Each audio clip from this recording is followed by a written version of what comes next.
Zuho surasi Makkada nozil qilingan 11 oyatdan iborat. Zuho choshgoh vaqti demak. Mehribon va rahimli Alloh nomiyle.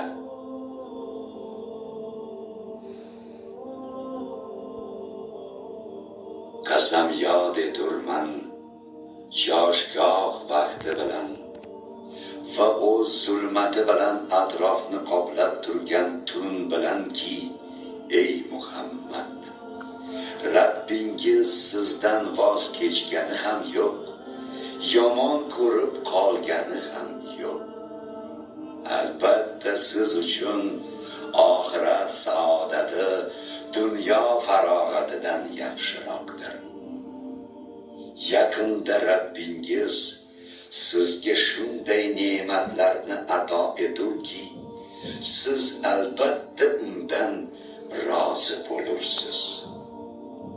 Ey Muhammad, Rabbingiz sizni yetim holda topib boshpana bermadimi?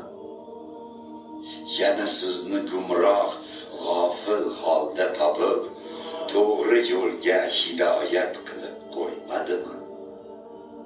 Sizni kambag'al holda topib Xadijaga uylanishingiz tufayli boy qilib qo'ymadimi? Bas endi siz ham yetimga qahr qilmang. Soil gadoni esa malol olib jerkimang.